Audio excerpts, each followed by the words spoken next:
أستغفر الله وأتوب إليه.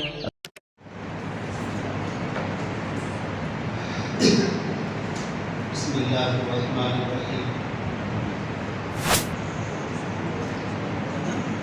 الحمد لله وكفى وسلام على عباده الذين اصطفى. أما بعد فأعوذ بالله من الشيطان الرجيم. بسم الله الرحمن الرحيم.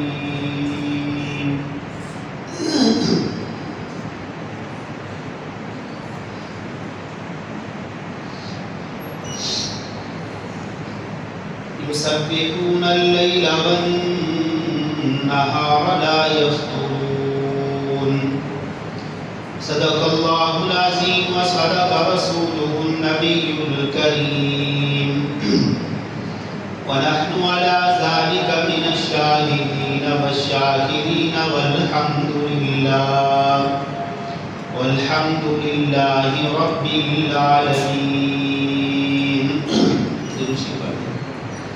اللهم صل على محمد وعلى آل محمد كما صليت على إبراهيم وعلى آل إبراهيم إنك حميد مجيد. اللهم بارك على محمد وعلى آل محمد كما باركت على إبراهيم وعلى آل إبراهيم إنك حميد مجيد.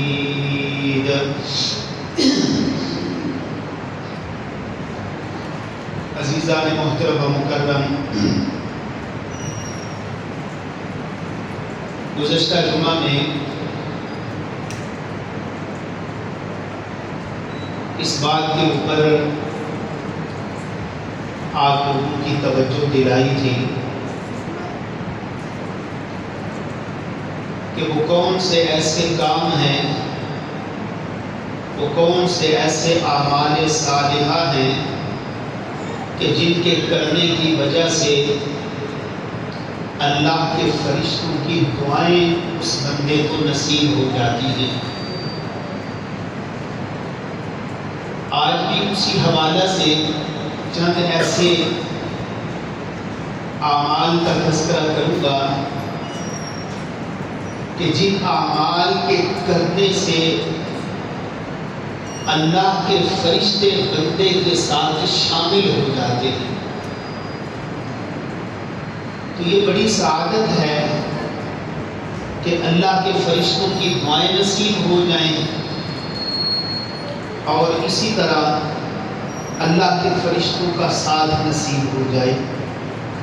اور یہ وہ چیزیں ہیں جن کو رسول اللہ صلی اللہ علیہ وسلم نے بیان فرمایا، اور پھر حضور اقدس صلی اللہ علیہ وسلم کے صحابہ نے، آپ کے ماننے والوں نے ان کاموں کو کیا، اور پھر اللہ نے وہ ساری رحمتیں، وہ خیر جو اللہ نے وعدہ کیا ہوا تھا، وہ ساری کی ساری چیزیں اللہ نے انہیں نصیب فرما دی۔ جب میں اور آپ اسی یقین کامل کے ساتھ، اسی بھروسے کے ساتھ، اچھی نیت کے ساتھ وہ کام کریں گے تو اللہ رب العزت کو رحمتیں، وہ برکتیں، وہ عزتیں، وہ خیر اللہ ہمیں بھی انشاءاللہ ضرور بر ضرور جو ہے وہ نصیب فرمائیں گے۔ ہماری بات یہاں تک پہنچی تھی کہ عامر بن ربیعہ کہتے ہیں رضی اللہ تعالی عنہ کہ نبی اکرم صلی اللہ علیہ وسلم نے ارشاد فرمایا کہ اے عامر بن ربیعہ، جب کوئی بندہ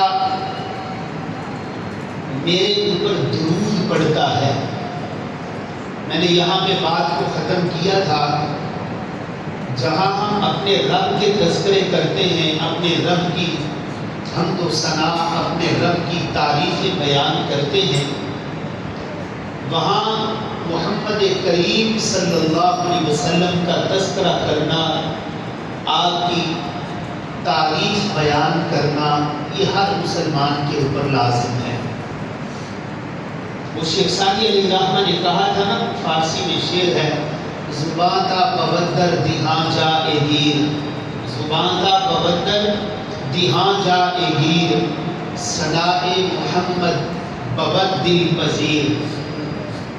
حضرت شیخ سعدی علیہ الرحمہ نے کہا کہ جب تک ہمارے منہ میں یہ زبان جگہ پکڑنے والی ہے، یعنی جب تک میرے منہ میں زبان موجود ہے، اس وقت تک محمد کریم صلی اللہ علیہ وسلم کی تعریف جو ہے وہ میرے دل کو بھی پسند ہے اور میری زبان کو بھی پسند ہے۔ تو اس لیے فرمایا کہ عامر بن ربیعہ سے کہ جب تک کوئی بندہ میرے اوپر درود پڑھتا رہتا ہے تو اللہ کے فرشتے اس کے لیے دعا کرتے رہتے ہیں۔ تو یہ درود جو ہے یہ ہر مسلمان کو پڑھنا چاہیے، اس کے بڑے فوائد ہیں۔ جب آپ اس کو ہر روز پڑھیں گے، اس کی تسبیحات نکالیں گے، تو پھر دیکھنا اللہ رب العزت کی طرف سے کتنا جو ہے کتنی رحمتیں آئیں گی۔ اور ساتھ یہ بھی فرما دیا کہ جب کوئی بندہ محمد کریم صلی اللہ علیہ وسلم کے اوپر درود پڑھتا ہے تو اللہ کے فرشتے اس بندے کے لیے دعا کرتے ہیں۔ اور دوسرا فرمایا کہ رسول اللہ صلی اللہ علیہ وسلم نے جب کوئی بندہ اپنے کسی مسلمان بھائی کے لیے دعا کرتا ہے، آج ہم جو ایک دوسرے کے لیے بد دعائیں کرتے ہیں، اللہ کرے گا ستیہ ناش ہو جائے، اللہ کر دے مر کھپ جائے، ایک تباہ ہو جائے، برباد ہو جائے، ایک کسی خوشی کا منہ نہ دیکھے، ہم ایسی ایک دوسرے کے لیے بد دعائیں کرتے ہیں۔ رسول اللہ صلی اللہ علیہ وسلم نے ارشاد فرمایا جب کوئی بندہ اپنے کسی مسلمان بھائی کے لیے دعا کرتا ہے، اللہ اس کے لیے ایک فرشتہ مقرر کر دیتے ہیں اور وہ کہتا ہے آمین۔ جب کوئی بندہ کہتا ہے یا اللہ میرا فلاں بھائی پریشان حال ہے، فلاں میرا ہمسایہ پریشان حال ہے، فلاں میرا دوست پریشان حال ہے، فلاں میرا رشتہ دار پریشان حال ہے، میرے نبی نے فرمایا جب کوئی مسلمان اپنے کسی عزیز کے لیے، اپنے کسی دوست کے لیے، اپنے کسی بھائی مسلمان کے لیے دعا کرتا ہے تو اللہ کا فرشتہ اس کے اوپر آمین کہتا ہے۔ اور ساتھ اللہ کا فرشتہ یہ بھی کہتا ہے یا اللہ یہ جو بندہ اپنے بھائی کے لیے یہ جو کچھ مانگ رہا ہے اللہ اسے بھی وہ چیز نصیب فرما دے۔ اب دیکھیے یہ مفت میں جو دعا کرنے والا بندہ ہوتا ہے اس کو تو ہر چیز میرے بھائیوں مفت میں جو ہے وہ مل رہی ہوتی ہے، اس لیے کبھی دعا میں بخل نہیں کرنا چاہیے۔ کسی اپنے بھائی کی بیماری کو، دکھ کو، تنگ دستی کو، تکلیف کو دیکھ کے خوشی نہیں کرنی، بلکہ اس کے دکھ میں شریک ہونا ہے۔ اگر آپ اس کے دکھ میں، تکلیف میں شریک نہیں ہو سکتے، آپ اس کے لیے دعا کر سکتے ہیں۔ اب دیکھیے اہل غزہ جو ہے ان کے ساتھ ہمارا ایمان کا رشتہ ہے، وہاں ہم شریک نہیں ہو سکتے لیکن ہم ان کے لیے دعا کر سکتے ہیں۔ اور کل ہم اپنے رب کے حضور یہ کہہ سکیں گے کہ یا اللہ ہمارا اختیار صرف دعا کا تھا اور میرے اللہ ہم اپنے مسلمان بھائیوں کے لیے دعا کرتے رہے ہیں۔ تو اس لیے جب کوئی مسلمان کے لیے، اپنے کسی مسلمان کے لیے دعا کرتا ہے، اپنے کسی مسلمان بھائی دوست کے لیے، اللہ کا فرشتہ اس کے اوپر آمین بھی کہتا ہے اور یہ بھی کہتا ہے کہ یا اللہ یہ ساری کی ساری خیر جو ہے اس بھائی کو بھی نصیب فرما دے۔ اور آگے وہ اعمال جن اعمال کے کرنے سے فرشتے ساتھ شامل ہو جاتے ہیں، ان چند چیزوں کا تذکرہ کرنے لگا۔ پیچھے ہم نے پڑھا تھا کہ وہ اعمال جن اعمال کے کرنے سے بندے کو فرشتوں کی دعائیں نصیب ہو جاتی ہیں، اب وہ چند اعمال جن اعمال کے کرنے سے اللہ کے فرشتے بھی ساتھ جو ہے وہ جڑ جاتے ہیں۔ فرمایا کہ وہ بندہ دین کے لیے نکلتا ہے، اللہ کے راستے میں نکلتا ہے، اللہ کے دین کے لیے اس کے اوپر کوئی تکلیف آتی ہے، کوئی مصیبت آتی ہے، وہ ڈٹا رہتا ہے۔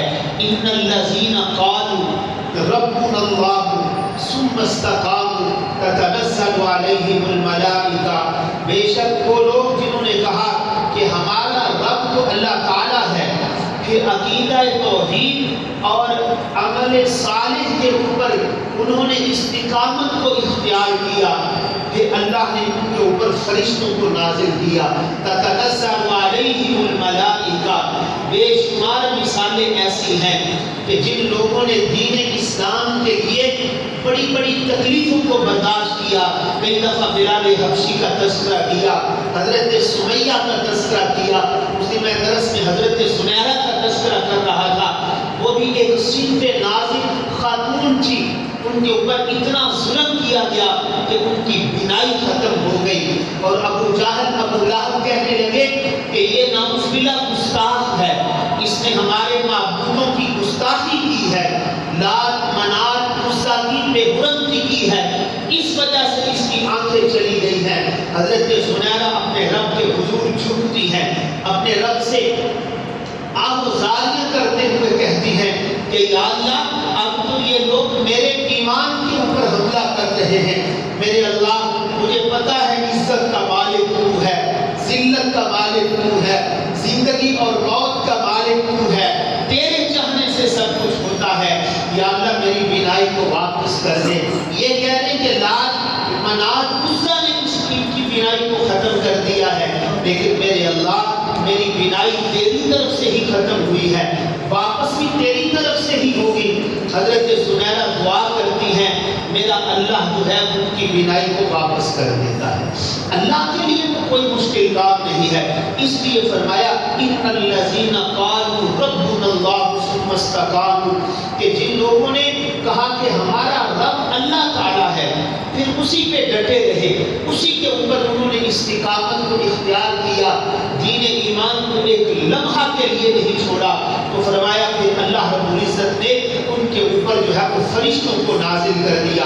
اس کے بعد رسول اللہ صلی اللہ علیہ وسلم نے فرمایا کہ یتعاقبون فیکم ملائکۃ باللیل وملائکۃ بالنہار ویجتمعون فی صلاۃ الفجر وصلاۃ العصر۔ رسول اللہ صلی اللہ علیہ وسلم نے فرمایا کہ تم میں دن اور رات کے فرشتے جو ہے یہ باری باری آتے ہیں، نماز فجر میں اور نماز عصر کے وقت یہ جمع ہو جاتے ہیں۔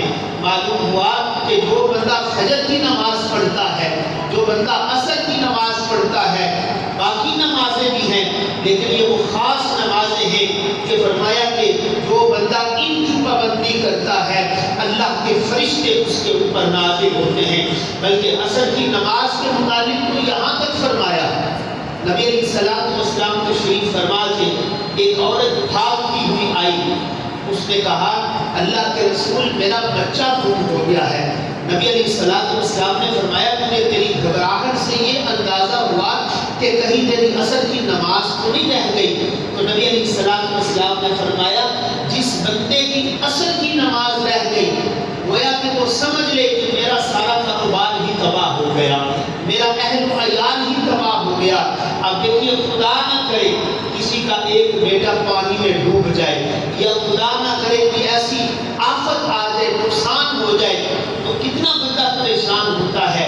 اب فرمایا کہ عصر کی نماز اس بندے کی رہ گئی گویا کہ وہ سمجھ لے کہ اس کی ہر چیز جو ہے وہ تباہ و برباد ہو گئی۔ تو فرمایا کہ جو بندہ فجر کی نماز پڑھتا ہے اسی طرح عصر کی نماز پڑھتا ہے اسے بھی اللہ کے فرشتوں کا جو ہے وہ ساتھ نصیب ہو جاتا ہے۔ اور پھر اللہ رب العزت تو وہ ہے، اللہ رب العزت تو وہ ذات ہے جو کائنات کے ذرے ذرے کا علم رکھتی ہے۔ ان اللہ لا یخفی علیہ شیء فی الارض ولا فی السماء، میرا اللہ تو وہ ہے زمین و آسمان کی کوئی چیز بھی میرے اللہ سے مخفی نہیں ہے، میرے اللہ کا علم وہ ہے۔ کئی دفعہ میں نے کہا کہ ایک دائیں طرف بھی پہاڑ ہے، بائیں طرف بھی پہاڑ ہے، اور ان پہاڑوں میں رات کی تاریکی ہے، کہیں سے روشنی بھی نہیں ہے، اور ان پہاڑوں کے درمیان سے سوئی کے برابر راستہ ہے، اور اس راستے سے ایک کیڑی چیونٹی چل رہی ہے، اس چیونٹی کا چلنا بھی میرے اللہ کے علم میں ہے، یہ میرے اللہ کا علم ہے۔ تو اللہ سے کوئی چیز بھی مخفی نہیں ہے۔ اللہ اس کے باوجود اپنے فرشتوں سے پوچھتے ہیں، اے میرے فرشتوں مجھے بتاؤ تو صحیح میرے ان بندوں کو کس حال میں چھوڑ کے آئے تھے؟ وہ کہنے لگے باری تعالیٰ جب ہم گئے تھے اس وقت بھی وہ تیرے بندے سجدے میں پڑے ہوئے تھے، جب ہم واپس پلٹے اس وقت بھی وہ تیرے بندے سجدے میں پڑے ہوئے تھے۔ تو فرمایا گواہ ہو جاؤ میں نے اپنے ان بندوں کے سارے گناہوں کو معاف کر دیا ہے، میں اپنے ان بندوں کے اوپر جو ہے وہ راضی ہو گیا ہوں۔ اس کے بعد فرمایا کہ جو اہل ذکر اور اہل علم کی جو مجلسیں ہیں ان کے اوپر بھی اللہ کے فرشتے جو ہے وہ نازل ہوتے ہیں، بلکہ اللہ کے فرشتے ایسی محفلوں کو تلاش کرتے ہیں، گلیوں کا، محلوں کا، بستیوں کا، شہروں کا وہ چکر لگاتے ہیں اور چکر لگا لگا کے ایسے لوگوں کو تلاش کرتے ہیں جو اللہ کی یاد میں بیٹھے ہوں، جو اللہ کا ذکر کرنے کے لیے بیٹھے ہوں۔ اور جب وہ اللہ کے کسی فرشتے کو ایسی جماعت نظر آ جاتی ہے جو اللہ کا ذکر کر رہے ہوتے ہیں، وہ سبحان اللہ کی صورت میں ہو، وہ الحمدللہ کی صورت میں ہو، وہ استغفار کی صورت میں ہو، کسی نہ کسی صورت میں وہ اللہ کی یاد میں بیٹھے ہوتے ہیں، پھر وہ فرشتے دوسرے فرشتوں کو اطلاع دیتے ہیں بھائی جلدی آ جاؤ، جلدی آ جاؤ، زمین پہ ہمیں وہ لوگ نظر آئے ہیں، وہ کسی جگہ پہ بیٹھ کے اللہ کو یاد کر رہے ہیں، اللہ کا ذکر کر رہے ہیں۔ معلوم ہوا جب ہم اپنے گھروں میں بیٹھ کے اللہ کا ذکر کریں گے، ہم اپنی دکان میں بیٹھ کے اللہ کا ذکر کریں گے تو ہمیں اللہ کے فرشتوں کا ساتھ نصیب ہو جائے گا۔ ہم کسی سواری کے اوپر بیٹھے ہیں، اگر مسلمان باوضو رہتا ہے تو اس سے اچھا کوئی عمل نہیں ہے، لیکن بیماریاں، سو تقاضے انسان کے ساتھ ہیں۔ یہ جو زبان ہے نا، یہ ہر وقت مومن انسان کی زبان ہر وقت پاک رہتی ہے، زبان ہر وقت پاک ہے، وہ اپنی اس زبان کو ہر وقت پاک سمجھتے ہوئے اللہ کا ذکر کرتا رہے۔ اللہ کے ذکر کے لیے کوئی شرط نہیں ہے۔ ہاں میں بھی کہہ رہا ہوں اگر کوئی بندہ باوضو رہے گا یقین جانیے اسے اللہ رب العزت بڑی خیر نصیب فرمائیں گے، اللہ اسے بڑی رحمتیں، برکتیں نصیب فرمائیں گے۔ جو بندہ ہر وقت باوضو رہتا ہے اور بڑی بڑی برائیوں سے باوضو رہنے والا بندہ بچ جاتا ہے، اور پھر اگر کوئی بندہ مجبوری کے تحت تقاضا ہے، کوئی شرعی عذر ہے، باوضو نہیں رہ سکتا، لیکن اس کی زبان ہر وقت پاک ہے، وہ چلتے پھرتے اٹھتے بیٹھتے اللہ کا نام بلند کرتا رہے، اللہ کا ذکر والا ذکر اللہ اکبر، یا ایھا الذین آمنوا اذکروا اللہ ذکرا کثیرا، وہ اللہ کا ذکر کثرت کے ساتھ کرتا رہے۔ اور کسی کی جو ہے وہ میں کئی دفعہ کہہ چکا ہوں، آپ کسی کی نیت کے اوپر شک نہ کریں، وہ یار ہر وقت تسبیح پڑھتا رہتا ہے تو بابا تسبیح دے دیجو بابا تسبیح، بھائی آپ نے اس کے اندر جھانک کے دیکھا ہوا ہے۔ اگر کوئی بندہ کسی تسبیح کے اوپر اللہ کا ذکر کر رہا ہے تو ایک آلہ ہے کہ ایک ذکر یاد کرانے کا جو ہے وہ ایک ذریعہ ہے کہ کوئی بندہ اللہ کا ذکر کرتا ہے اور کثرت کے ساتھ کرتا ہے، یقین جانیے اس کی بڑی بڑی پریشانیاں، بڑی بڑی مصیبتیں جو ہے اللہ اس کو حل فرما دیتے ہیں۔ لیکن وہ توکل اور بھروسہ اور یقین کامل کے ساتھ اس وظیفے کو پڑھے۔ آج ہم بھی پڑھتے ہیں لا الہ الا انت سبحانک انی کنت من الظالمین، خواتین بھی پڑھتی ہیں، مرد حضرات بھی پڑھتے ہیں، بے فلاں پریشانی ہے آیت کریمہ پڑھا جائے، فلاں پریشانی ہے سورۃ نوح پڑھی جائے، فلاں پریشانی ہے سورۃ یاسین پڑھی جائے۔ لیکن جب بھی کوئی ذکر کرنا ہے، جب بھی کوئی تلاوت کرنی ہے، جب بھی کوئی سورت پڑھنی ہے، اس نظریے کے ساتھ پڑھنی ہے کہ میں جو پڑھ رہا ہوں اس کے اوپر میرا اللہ میری خالی جھولی کو بھر دے گا، میرا اللہ اپنی رحمتیں جو ہے وہ عطا فرمائے گا۔ اب میرے نبی نے فرمایا کہ جو بندہ جس گھر میں مغرب کی نماز کے بعد سورت واقعہ پڑھی جائے گی اس گھر میں فاقہ نہیں آئے گا۔ اب میں ویسے پڑھتا رہوں اور میرا یقین نہ ہو تو پھر مجھے فائدہ نہیں ہوگا۔ میں نے اور آپ نے اس ذہن کے ساتھ اس یقین سے پڑھنا ہے کہ یہ محمد کریم صلی اللہ علیہ وسلم کا فرمان ہے، میں اپنے گھر میں سورت واقعہ پڑھوں گا، فاقہ نہیں آئے گا۔ جب یقین نہیں ہوگا تو میرے بھائیوں رحمت کہاں سے آئے گی؟ اب دیکھیے حضرت یونس مچھلی کے پیٹ میں ہے، پانی کا اندھیرا ہے، رات کا اندھیرا ہے، مچھلی کے پیٹ کا اندھیرا ہے۔ وہ ان تین اندھیروں میں کیا کہتے ہیں؟ فنادا فی الظلمات، ان تین اندھیروں میں فنادا فی الظلمات اللہ الہ الا انت سبحانک انی کنت من الظالمین۔ اب وہ تین اندھیرے ہیں، پانی کا اندھیرا ہے، مچھلی کے پیٹ کا اندھیرا ہے، رات کا اندھیرا ہے۔ حضرت یونس کا ذہن کیا ہے، عقیدہ نظریہ کیا ہے کہ اگر میں مچھلی کے پیٹ میں ہوں، رات کا اندھیرا بھی ہے، پانی کا اندھیرا بھی ہے، مچھلی کے پیٹ کا اندھیرا بھی ہے، لیکن میرا اللہ جو ہے وہ میری دعا کو سن رہا ہے، میرا اللہ مجھے جو ہے وہ ضرور اس سے جو ہے وہ نجات دے گا۔ حضرت موسیٰ علیہ السلام جو ہے وہ جا رہے تھے، کہا کہ اے مالک الملک میں تیری قدرت کا کوئی شاہکار دیکھنا چاہتا ہوں۔ موسیٰ علیہ السلام کے ہاتھ میں ہر وقت ڈنڈا ہوتا تھا، وہ کبھی ڈنڈے کو پتھر پہ مارتے، اس سے اللہ چشمے جاری کر دیتے، کبھی وہ درختوں کے اوپر مارتے، پتے گرنا شروع ہو جاتے۔ اور حضرت موسیٰ علیہ السلام سے میرے رب نے کہا موسیٰ تیرے ہاتھ میں کیا ہے؟ یہی وہ ڈنڈا ہے، وہ کبھی سانپ بن جاتا ہے، کبھی اصلی حالت میں واپس آ جاتا ہے۔ اس ڈنڈے کو سانپ بنانا، پھر اس کو اصلی حالت میں واپس لوٹانا، یہ ساری چیزیں میرے رب کے اختیار میں ہیں۔ حضرت موسیٰ علیہ السلام نے، اللہ نے کہا اس کے اوپر ڈنڈا ماریے، اس پتھر کے اوپر ڈنڈا مارا، پھر اندر سے پتھر نکلا، پھر ڈنڈا مارا، پھر پتھر سے ایک چھوٹا سا پتھر نکلا، پھر وہ مارتے ہیں ڈنڈا، پتھر ٹوٹ جاتا ہے، حالانکہ پتھر میں کوئی سوراخ نہیں ہے، اور اس پتھر میں وہ کیا دیکھتے ہیں؟ ایک چھوٹا سا کیڑا ہے، ایک چھوٹا سا کیڑا ہے، اور وہ سبز رنگ کا پتا چوس رہا ہے۔ وہ سبز رنگ کا، کوئی بندہ تصور کر سکتا ہے کہ یار پتھر کو تو سوراخ بھی نہیں ہے، لیکن یہ کیڑا پتھر میں، اس کے اندر زندگی بھی موجود ہے، وہ سانس بھی لے رہا ہے، اور وہ اس پتھر میں، بند پتھر میں کہیں سے سوراخ بھی نہیں ہے، لیکن وہ وہاں بیٹھ کے بھی اپنے رب کا تذکرہ بھی کر رہا ہے، اپنے رب کی تعریفیں بھی بیان کر رہا ہے، اور اپنے رب کا دیا ہوا رزق بھی جو ہے وہ کھا رہا ہے۔ موسیٰ علیہ السلام کان لگاتے ہیں، آج ہم پیٹ بھر کے کھانا کھا کے بھی اپنے رب کا گلا شکوہ کرتے ہوئے نظر آتے ہیں، اپنے رب کا شکر گزار بندہ بنتے ہوئے نظر نہیں آتے، حالانکہ شکر کرنا چاہیے، شکر کرنا چاہیے، لقمے تھوڑے ہو یا زیادہ ہو، کھانا کم ملے یا زیادہ ملے، اپنے رب کا ہر وقت آمدن کم ہو یا زیادہ ہو، ہر وقت اپنے رب کا شکر گزار بندہ بن کے رہیے۔ اس یہ حضرات انبیاء علیہ السلام کی سنت ہے، اور یہی چیز میرے اللہ کو سب سے زیادہ پسند ہے۔ نہ شکری جو ہے یہ میرے اللہ کو پسند نہیں ہے۔ موسیٰ علیہ السلام کان لگاتے ہیں، اور وہ کیڑا جو ہے وہ سبز رنگ کا پتا چوس رہا ہے، اور اپنے رب کی تعریف بیان کرتے ہوئے کہتا ہے کہ میں اپنے اس رب کا شکر ادا کر رہا ہوں جو پتھر میں مجھے رزق پہنچا رہا ہے، اور جس نے مجھے آج تک بلایا نہیں ہے، اور وہ مجھے یاد رکھے ہوئے ہے۔ میرے بھائیو، یہ ایک بند پتھر میں ایک کیڑا اپنے رب کی کیسے عظمت کو بیان کر رہا ہے۔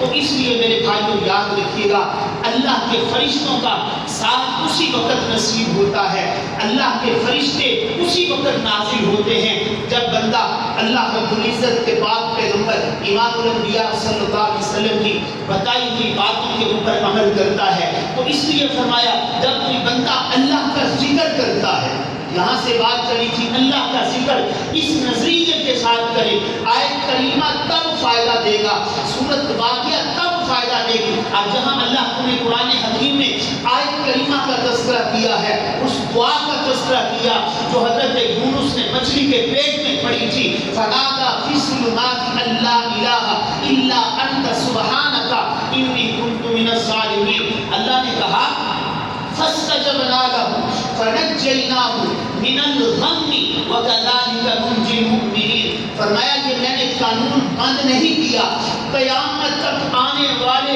جتنے بھی ایمان والے مجھے اپنی دکھوں میں، اپنی تکلیفوں میں، اپنی حاجات میں، اپنی بیماریوں میں، جب بھی وہ مجھے اسی یقین کامل اور اکمل کے ساتھ یاد جیسے میرے یونس پیغمبر نے کیا تھا، جیسے میں نے اپنے یونس پیغمبر کو غموں سے نجات دے دی، اسی طرح ہر ایمان والوں کو، ہر ایمان والے بندے کو میں غموں سے نجات دے دوں گا۔ لیکن فائدہ تب ہوگا جب بندہ یقین کامل کے ساتھ پڑے گا۔ تو اس سے معلوم ہوا جو بندہ اللہ کا ذکر کرتا ہے اسے اللہ کے فرشتوں کا جو ہے وہ ساتھ نصیب ہو جاتا ہے۔ وہ فرشتے ایک دوسرے کو کہتے ہیں یار آجو، جس جگہ کو ہم تلاش کر رہے تھے وہ جگہ ہمیں مل گئی ہے، فلاں گھر میں، فلاں دکان پہ، فلاں جگہ پہ اللہ کا ذکر ہو رہا ہے۔ پھر اللہ کے فرشتے اتنے زیادہ جمع ہو جاتے ہیں اور فرمایا وہ ایسا ہلکا بنا لیتے ہیں، وہ زمین سے لے کر آسمان تک جو ہے وہ ہلکا ہو جاتا ہے۔ اور فرمایا پھر یہ اللہ کے فرشتے واپس پلٹتے ہیں، اللہ علم ہونے کے باوجود جو ہے ان فرشتوں سے پوچھتے ہیں اے میرے فرشتوں مجھے بتاؤ تو صحیح میرے وہ بندے کس حال میں تھے؟ وہ فرشتے کہتے ہیں اللہ وہ بندے تیری یاد میں ڈوبے ہوئے تھے، وہ تیری محبت میں ڈوب کے تیرے تذکرے کر رہے تھے، تیری ہم تو ثنا بیان کر رہے تھے، تیری تعریفیں بیان کر رہے تھے۔ فرمایا وہ چاہتے کیا تھے، وہ کس چیز کا سوال کر رہے تھے؟ حالانکہ اللہ تو ہر چیز، اب دیکھیں میں 3 زمانے ہیں، ماضی، حال، مستقبل، یہ 3 زمانے ہیں۔ ان تینوں زمانوں کا دیکھیے مستقبل کا علم نہ مجھے ہے نہ آپ کو ہے، لیکن مستقبل کا یعنی آنے والا جو وقت ہے، آنے والا جو زمانہ ہے، اس کا بھی علم میرے اللہ کے پاس موجود ہے۔ میرے اللہ کے پاس کائنات کے ذرے ذرے کا علم ہے۔ میرا اللہ اس کے بعد فرشتوں سے پوچھتے ہیں، اس کے باوجود فرشتوں مجھے بتاؤ تو صحیح وہ جو گھر، وہ جو دکان، وہ جو مکان، وہ جو جگہ تھی وہاں لوگ بیٹھ کے کیا کہہ رہے تھے؟ فرمایا کہ باری تعالیٰ وہ تجھ سے تیری جنت کا سوال کر رہے تھے، وہ تجھ سے تیری جنت کا سوال کر رہے تھے۔ اللہ فرماتے ہیں کیا میرے ان بندوں نے جنت کو دیکھا ہے؟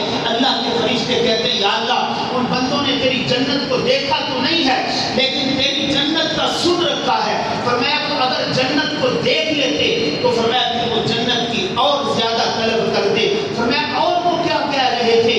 اللہ کے فرشتے کہتے ہیں باری تعالیٰ وہ جہنم کی آگ سے پناہ مانگ رہے تھے، وہ جہنم کی آگ سے پناہ مانگ رہے تھے۔ فرمایا انہوں نے جہنم کو دیکھا، فرمایا کہ باری تعالیٰ جہنم کو دیکھا تو نہیں پر جہنم کا سن رکھا ہے، وہاں کیا کیا چیزیں ہیں وہ ان چیزوں سے پناہ مانگ رہے تھے۔